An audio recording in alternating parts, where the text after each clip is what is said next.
जय गुरुदेव। गुरुदेव। जय गुरुदेव। जय गुरुदेव। कवन कसुर कैली घर से निकाली गईली, फंसी गईली माया की बजरिया हो स्वामी जी। कवन कसुर कैली घर से निकाली गईली, फंसे गईली माया की बजरिया हो स्वामी जी। हो के द्रवित नाथ काल हाथ देई दिहला, होत बाटे मोरी दूर गतिया है स्वामी जी।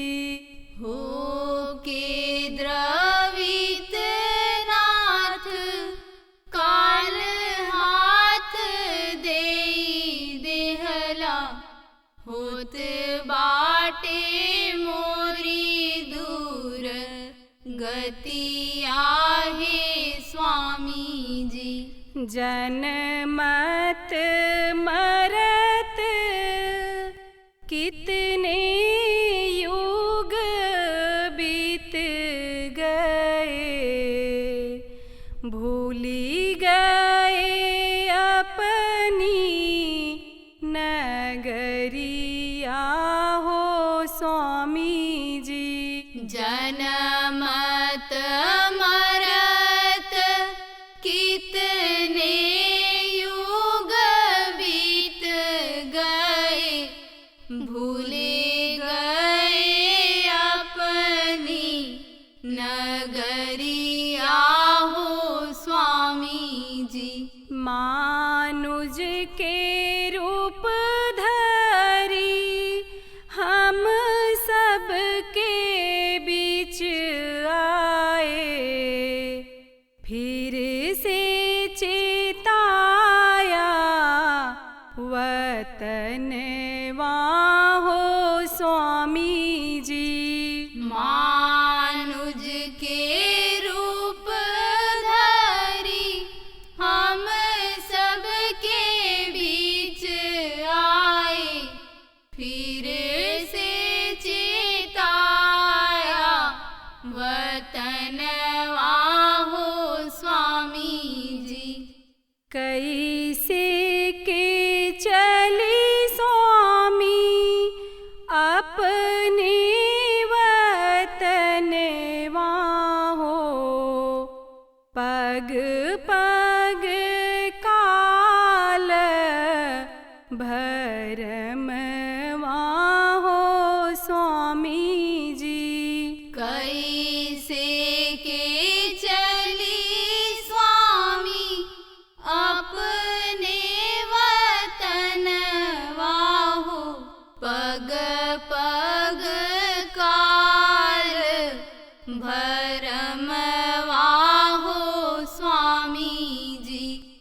सतगुरु स्वामी जी सुनो अरज मोरी, तार दी हो हमरी सूरतिया हो स्वामी जी। सतगुरु स्वामी जी सुनो अरज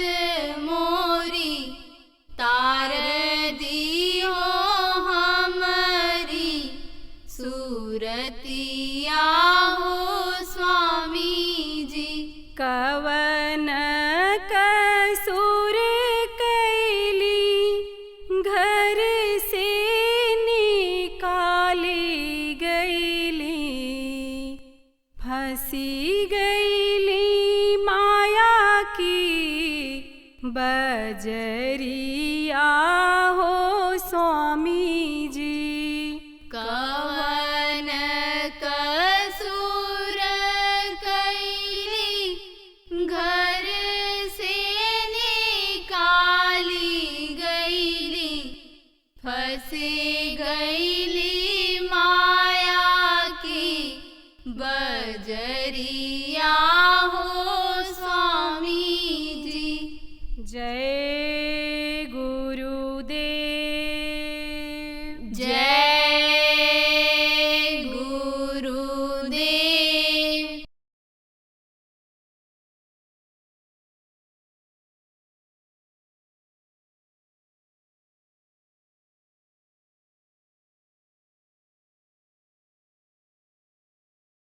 नामदान क्यों देता हूँ? नामदान देने की इच्छा नहीं हो रही थी, लेकिन गुरु महाराज का आदेश हो गया कि नामदान देना इनको शुरू कर दो। अगर नामदान दे दोगे और इनका शरीर भी छूट गया भजन करते करते तो मनुष्य शरीर पा जाए। नामदान दे देता हूँ। आज नहीं भी समझे संत मत को, कल समझ जाएगा, करने लगेगा, कोई समझा देगा, करने तो लगेगा। और नहीं तो बीच में समय अगर उसका पूरा हो गया चला जाएगा तो मनुष्य शरीर पाना बेकार हो जाएगा। तो आप समझो प्रेमियों, सबको नामदान देता हूँ। आपको न घर छोड़ना है, न जमीन जायदाद छोड़ना है, न आपको बाल बच्चों को छोड़ना है। गृहस्थ आश्रम में रहो, है तो अच्छा खाओ, है तो अच्छा पहनो, है तो अच्छे घर में रहो। कोई हमको ऐतराज नहीं है, परहेज नहीं है। हम न किसी का जाति छुड़ा रहे, न धर्म छुड़ा रहे। हमारे यहाँ तो वैसे कोई जाति धर्म है ही नहीं। भगवान ने भी जाति धर्म नहीं बनाया, ये तो आप जैसे लोगों ने, आदमियों ने बना लिया। आप समझो प्रेमियों, सबकी हड्डी एक जैसी, सबका मांस एक जैसा, सबका खून एक जैसा। टट्टी पेशाब का रास्ता, खाने का, सुनने का, आँख से देखने का, सबके पास एक ही जैसा। यह धरती आसमान हवा पानी जितना भी बनाया सब इंसान के लिए, आदमी के लिए बनाया। जीवात्मा सबके अंदर एक जैसी है। तो जो जीवात्माओं को देखता है, परमात्मा को मानता है, उनकी अंश जीवात्माओं को भी मानता है, उनसे भी प्रेम करता है। तो हमारे यहाँ तो कोई भेदभाव नहीं। लेकिन आप ये मत सोचना कि हमारा जाति छोड़वा देंगे, धर्म छोड़वा देंगे, दूसरे के यहाँ लड़का लड़की का शादी ब्याह करा देंगे, दूसरे के यहाँ जाएंगे। समाज की कोई भी मर्यादा को मैं तोड़ना नहीं चाहता हूँ। आप यहाँ पर जिसके साथ बैठ करके रोटी खाते हो वही खाओ, जहाँ लड़का लड़की का शादी ब्याह करते हो वहीं पर करो। ये जरूर कहता हूँ, जब शादी के लायक हो जाए तो समय पर कर दिया करो। उनको न खोजना पड़े, उनको न तलाशना पड़े कि जिससे गलत निर्णय वो ले लें और कहीं फंस जाए। तो देखो, हमारे तरफ से पूरी छूट है। अब आप कहोगे सब छूट दे रहे हैं, सब मर्यादा को पालन करने के लिए बता रहे हैं, खुद भी कर रहे हैं, लेकिन ये दक्षिणा वाली मर्यादा को ख़त्म कर दे रहे हैं। क्योंकि बहुत से लोग तो मंत्र दीक्षा नामदान देने के पहले ही लोटा धोती लंगोटी अनाज बिस्तर क्या पैसा दक्षिणा सब सोना चांदी तक रखवा लेते हैं, फिर कान फूंकते हैं, कंठी बांधते हैं। और ये तो दक्षिणा वाली कोई बात ही नहीं करते। तो दे दो दक्षिणा, आज मौका है आपको दक्षिणा देने का। लेकिन देना क्या है? आप अपनी बुराइयों को यहीं छोड़ जाओ, बुरे कर्म मत करना। अभी तक जो आपने मांस खाया, मछली खाया, अंडा खाया, शराब पिया, ताड़ी अफीम का सेवन किया, दूसरी औरत के साथ बुरा कर्म किया, दूसरे पुरुष के साथ बुरा कर्म किया, अब बच्चे और बच्चियों मत काटना। संकल्प बना लो, आज ही तौबा कर लो, कान पकड़ लो, उस मालिक से, प्रभु से, जान में अनजान में अपने किए हुए बुरे कर्मों की माफ़ी मांग लो। 3 चीज़ और समझो, 3 आँख, 3 कान और 3 नाक। 2 आँख से बाहर और एक आँख अंदर जीवात्मा। बाहर की आँख से बाहर की चीज़ें दिखाई पड़ती हैं, जीवात्मा की आँख से ऊपरी लोगों की चीज़ें दिखाई पड़ती हैं। इसी को यानी आप ये समझो कि आत्मचक्षु, थर्ड आई, तीसरी आँख, नेत्र कहा गया। इस समय क्यों नहीं दिखाई पड़ता है? कर्म बुरे जो किए वो सब जमा हैं, वो जब हट जाएगा तो सीधे शिव का लोक दिखाई पड़ेगा। तो जिस नेत्र से शिव को देखते हैं वो शिव नेत्र कहलाता है। तो आपको समझने की जरूरत है प्रेमियों, वो शिव नेत्र सबके पास है, आपके पास भी है। पर्दा लगा है इसलिए दिखाई नहीं पड़ता है। तो 2 आँख ये बाहर, 1 आँख अंदर में, 3 आँख, 2 कान ये बाहर, 1 कान अंदर जीवात्मा में। बाहर के कान से बाहर की आवाज़ सुनाई पड़ती है और अंदर जीवात्मा के कान से ऊपरी लोगों की आवाज़ें सुनाई पड़ती हैं, जिसको अनाहर, वेदवाणी, आकाशवाणी कहते हो। वो मस्ताना बाजा सुनाई पड़ता है जो बिना बजाए बजता है। दुनिया का जितना भी बाजा है ये सब बजाने पर बजता है, लेकिन वो बाजा बगैर बजाए बजता है, बिना बजाए निश्चिंत बाजे, घंटा, शंख, नगारी रे, बहरा सुन सुन मस्त हो चैतन के सत्य। वो बाजा किससे सुनाई पड़ता है? अंदर वाले कान से। तो 3 आँख, 3 कान और 3 नाक, एक सुराख के दाहिनी तरफ और एक बाईं तरफ, यह है नाक। और ये क्या है? तो नाली को जैसे पत्ते रख के ढक दो, ऐसा नाली को ढक दिया है उसने। ये ऊपर का हिस्सा से निकाल दो, नली नली दिखाई पड़ेगी। आके कोई खड़ा हो जाए, कहोगे अरे राक्षस पैदा हो गया, रात को दिखाई पड़ जाए, कहोगे अरे भूत आ गया। किस लिए बनाया? सुंदरता के लिए। नाक दबी हुई, लड़की का फोटो लड़के को दिखा दो तो कहता है नक बैठी लड़की से शादी नहीं करेंगे। लड़के की नाक दबी हुई है, लड़की को फोटो दिखाओ तो वो भी दूर से ही नो नो नो नो बोल देती है। नाक क्या है? शोभा है ये जो इसको नाक कहते हो। नाक है कौन वास्तव में? एक ये दाहिनी तरफ जो सुराख है ये दाहिनी नाक है, ये बाईं तरफ जो सुराख है ये बाईं नाक। शुगर के मरीज को कहते हैं ना भूख लगे तब खाओ, लेकिन शुगर के मरीज को बराबर भूख लगी रहती है। तो पहचान क्या है? जब दाहिने नाक का श्वास चले तब समझ लो भूख लगी, अंदर से मांग रही है, मशीन मांग रही है। कभी दाहिने से श्वास चलता है ऐसे, कभी बाएं से, कभी कभी दोनों से चलता है, लेकिन ज़्यादा देर नहीं चलता है। जब श्वास बदलने को होता है तब करीब 12 मिनट 15 मिनट चलता है, बस उसके बाद बदल जाता है। तो देख लेने की। तो 2 नाक के बाहर और 1 नाक अंदर जीवात्मा में, 3 नाक। पूरी का काम होता है जीवात्माओं को भोजन करना। तो आप लाते तो हो, नामदान तो दिला देते हो, लेकिन सोच लेते हो बस हमारी ड्यूटी खत्म हो गई। अब तो नामदान देने वाला जाने, लेने वाला जाने। बाल झोंक कर भार में रहीमन उतरा पार, कहते हैं। तुम तो बस सोच लेते हो जिम्मेदारी खत्म हो गई, अभी नहीं खत्म। पौधे को लगाओ, पेड़ को लगाओ, सिंचाई गुड़ाई न करो तो उसमें फल लगेगा। रखवाली न करो, जानवर खा जाएं तो फल लगेगा? कभी नहीं लगेगा। इसलिए जब तक इनको अंतर में फल न मिलने लग जाए, कुछ दिखाई सुनाई न पड़ने लग जाए, तब तक बराबर लगे रहो। नामदान समझाओ, सुमिरन ध्यान भजन समझाओ, नाम याद कराओ, अपने साथ बैठाओ, साप्ताहिक सत्संग मिलाओ, प्रचार प्रसार जो आप करते हो कर्मों को काटने के लिए, भजन में मन लगे उसके लिए, उसमें आप ले जाओ, उनके भी कर्म कटें। जब अंतर में उनको दिखाई सुनाई पड़ने लग जाए तब आप ढीला भी कर दोगे तो वो फिर आपके पीछे लग जाएंगे। रात को 11 बजे जाएंगे, जंजीर बजाएंगे, खटखटाएंगे, भाई साहब बहुत आनंद आ रहा है, बड़ी मस्ती आ रही है, और कुछ बताओ, और कैसे तरक्की हो, खुद आ जाएंगे वो आपके पास। इसलिए आपकी ड्यूटी बनती है। देखो कोई भूखा है और चला जाए किसी के दरवाजे पर, दूसरे के किसी के, और कहते माता जी बड़ी भूख लगी है, दे दो माता जी, एक टुकड़ा दे दो माँ। दे देगी, नहीं होगा घर में तो बना के खिला देगी, रोटी सेक के दे देगी।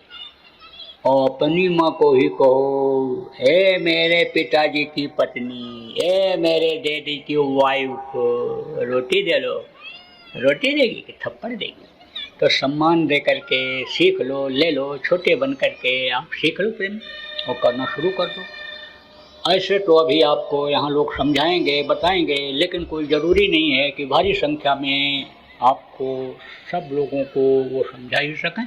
इसलिए पुराने लोगों से पूछ लें तो आप समझो, देख लोगे तब विश्वास हो जाएगा। देखे बिन न होए प्रतीति, बिन प्रतीत होए न प्रीति। गोस्वामी जी महाराज ने कहा कि बगैर देखे प्रेम नहीं होता है, और देखने से ही प्रेम होता है, देखने से ही विश्वास होता है। जब देख लोगे प्रेम हो जाएगा।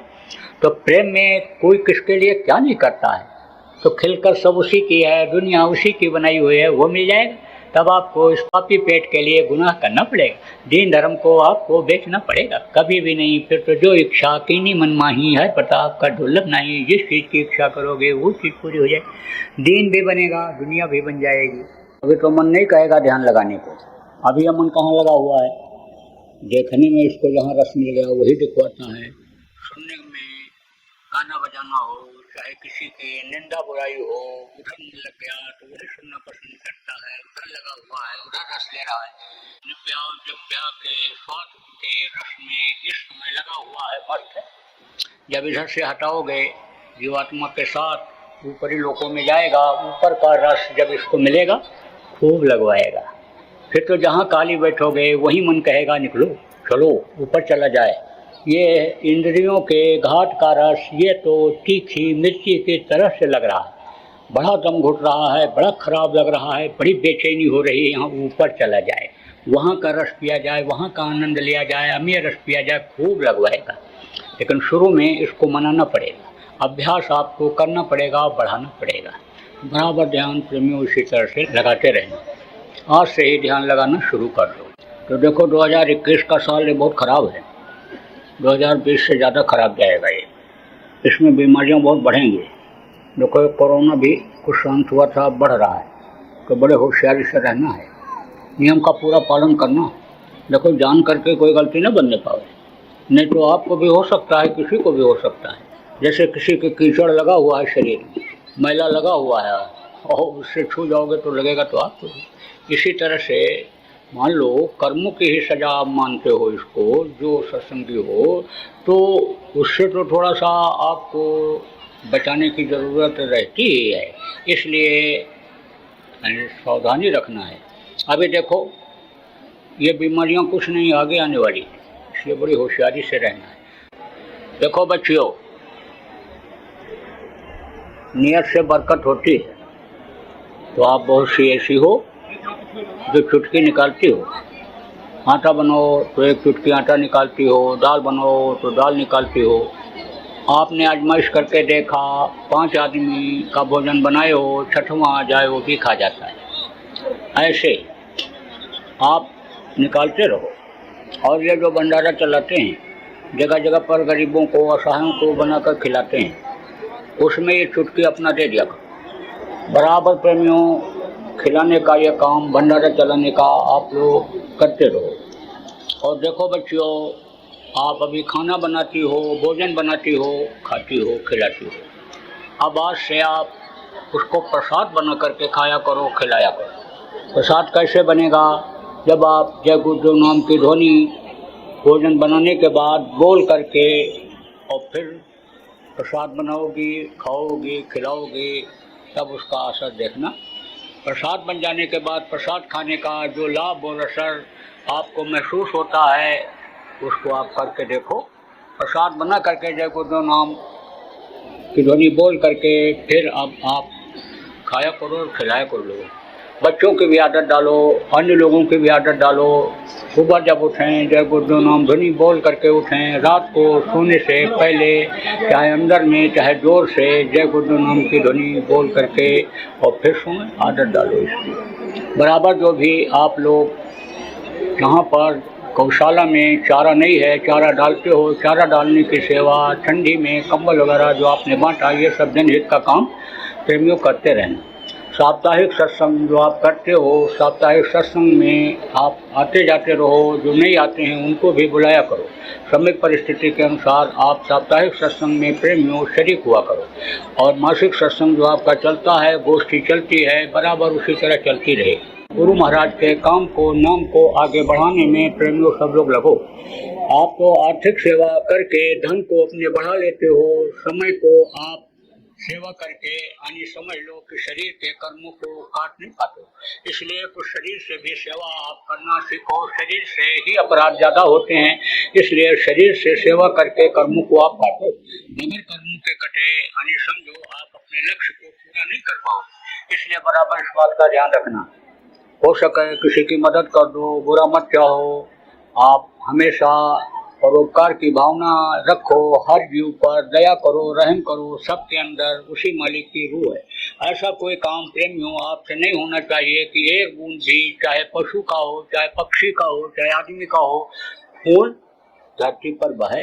आपकी वजह से खून बहना नहीं चाहिए, आपकी वजह से देश की किसी भी संपत्ति का नुकसान नहीं होना चाहिए। ये देखो, देश की जो भी संपत्ति है वो सब किसकी है? आपकी है, छोटे छोटे लोगों की है, गरीबों की है। टैक्स के रूप में आप देते हो, उसी से ये संपत्तियां आपके हित के लिए देश के जिम्मेदार तैयार करते हैं, बनाते हैं। उसको नुकसान नहीं होना चाहिए। देशभक्ति पूरी होनी चाहिए। जिस धरती पर रहो, जहाँ का अन्न खाओ, जहाँ जन्म लिए हो, आप उसके प्रति वफादार रहो। देशभक्ति होनी चाहिए। देशद्रोहिता का कोई भी काम प्रेमी मत करना। नियम कानून का आप सब लोग पालन करना। अधिकारियों कर्मचारियों के किसी भी काम में बाधा मत डालो। अधिकारियों कर्मचारियों का सम्मान करो, बूढ़े बुजुर्गों का सम्मान करो। आप हो सके उनकी सेवा करो। तो बोलो जय गुरुदेव।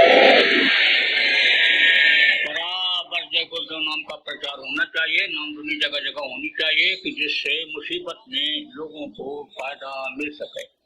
बोलो जय गुरुदेव।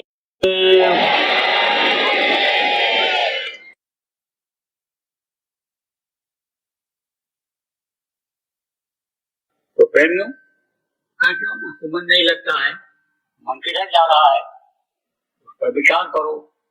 किसकी वजह से मन खराब होता है, उस पर आप कंट्रोल करो। देखो, पानी है तो पानी में हरा रंग डाल दो तो पानी हरा हो जाएगा, नीला डाल दो नीला हो जाएगा, काला डाल दो तो काला हो जाएगा। ऐसे ही इस पे मन के ऊपर जिस तरह का रंग डालो, उसी रंग में यह रंग जाता है। आगे समझो कि इस शरीर के अंदर अगर शुद्ध चीज डालोगे, सात्विक चीज डालोगे, फल फूल मेवा मिष्ठान अन्न अगर आप डालोगे तो उसी तरह से खून बनेगा, उसी चीज का खून बनेगा और उसी तरह की फिर बुद्धि होगी। जो मांसाहारी होते हैं, आप ये समझो कि पशु पक्षियों का मांस खाते हैं, उनका अंडा खाते हैं, मछली खाते हैं, उनकी बुद्धि काम क्रोधी हो जाती है, लोभी लालची हो जाती है, परमार्थी नहीं रह जाती है। आप ये समझो, इसीलिए संतों ने ये कहा कि शाकाहारिता लाओ। आप ये समझो कि बहुत पूजा पाठ करो, बहुत जप तप करो और मन पर कंट्रोल नहीं है तो शरीर आने समझो मन के हिसाब से ही चलता है तो शरीर से अपराध हो जाएगा, शरीर से पाप हो जाएगा और वो छूट जाएगा। इसी में फंस जाओ। शरीर को पाप कर्मों में ही आप लगा दोगे, परमात्मा को भूल जाओगे। इसीलिए संतों ने कहा कि भाई शाकाहारी रहो। इस समय पर प्रेमियों, शाकाहारिता का प्रचार जोर शोर से होना चाहिए। और नवरात्र में जो लोग धार्मिक विचारधारा के आप हैं, आप तक मेरी आवाज ये पहुंचे तो आप खुद भी शाकाहारी रहो और दूसरे को भी शाकाहारी बनाओ। आपके पूजा पाठ और गृहस्थी के कार्य से जो समय बचे, नहीं भी बचे तो आप निकालो और एक अभियान चलाइए शाकाहारिता का। आप बहुत से लोग मांसाहारी हो लेकिन पूजा पाठ करते हो, नवरात्र में लोग करते हैं, अनुष्ठान लोग करते हैं, ये नियम पहले से बना रखा है तो इस समय पर तो नहीं खाते हैं, लेकिन दूसरों से कहते भी नहीं है कि मत खाओ। दूसरों से कहने में क्यों शर्म रखते हो, क्यों शर्म करते हो कहने में, जब आप शाकाहारी हो। और हम तो यही निवेदन प्रार्थना आप लोगों से करेंगे, तो मांसाहारी लोग हो लेकिन आप अपने को धार्मिक मानते हो, आप किसी भी देवी देवता की पूजा करते हो, भगवान राम की करते हो, भगवान कृष्ण की करते हो, आप नानक देव जी गुरु की पूजा करते हो, आप कबीर साहब की करते हो, आप जितने भी अन्य समझो कि धार्मिक लोग हो, अपने को धार्मिक कहते हो, धार्मिक वेशभूषा बनाए हुए हो, मंदिर के पुजारी हो, कथा वाचक हो, कथा सुनाने वाले, सत्यनारायण की सुनाने वाले, आप भागवत सुनाने वाले, गीता सुनाने वाले जितने भी लोग हो, आप लोगों से मेरी यह प्रार्थना है कि आप लोग कम से कम 9 दिन तो शाकाहारिता पर बोलो, अरे बाकी तो मुंह बंद कर लेना कि चेला नाराज ना हो जाए, श्रोता नाराज ना हो जाए। भाई सचिव वैद को 3 जो अप्रिय बोले भयास राज धर्म तन 3 कर हो बेग है नाश।